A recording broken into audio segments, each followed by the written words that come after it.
আজ আরও কিছু কমেন্টে রিপ্লাই দিতে চলে এলাম। ঝুম্পা পাল দাস দিদিভাই, দীনেশ সামন্ত দাদাভাই জানতে চাইছে আমার বাচ্চার বয়স কত হলো। আমার বাচ্চার বয়স আর কিছুদিন পরেই 3 মাস পূর্ণ হবে। আর বাংলাদেশ থেকে এক দিদিভাই জানতে চেয়েছে, ওনার নাম হচ্ছে খাদিজা হোসেন জান্নাত।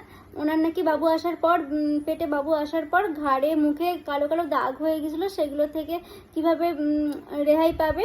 মানে আমি কি আমি আলাদাভাবে কোনো কিছু ইউজ করতাম না। সত্যি কথা বলতে আমার ওই রকম কোনো সমস্যা হয়নি।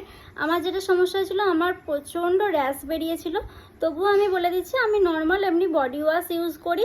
আর মুখেতে আমি অনেক বছর ধরে লোটাসের একটা ফেস ওয়াশ ইউজ করি, ব্যাস। আর সময় হলে ডাবরের যে গোলাপ জলটা আছে ওটা ইউজ করি অ্যাজ আ টোনার হিসাবে। আর বাইরে গেলে হালকা মেকআপ, বাবু হওয়ার পর তো কোনো চান্সই নেই মেকআপ করার। আর যেটা ইউজ করি, সামারে কোনো একটা ক্রিম ইউজ করি, আর উইন্টারে কোনো একটা ময়েশ্চারাইজার ইউজ করি, ব্যাস এটুকুই। এছাড়া আমি আলাদা করে কোনো স্কিনের যত্ন নিই না, এইগুলোই নর্মালভাবেই আমি রাখি। আর সত্যি কথা বলতে আমার যেহেতু ওই রকম প্রবলেমটা হয়নি, আমি ঠিক জানি না ওটা থেকে কিভাবে রিকভারি করা যাবে।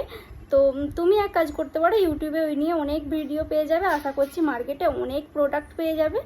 তো সেরকম কিছু পেলে অবশ্যই তুমি সেটা ইউজ করো, আশা করছি ভালো হয়ে যাবে। ধন্যবাদ সবাইকে।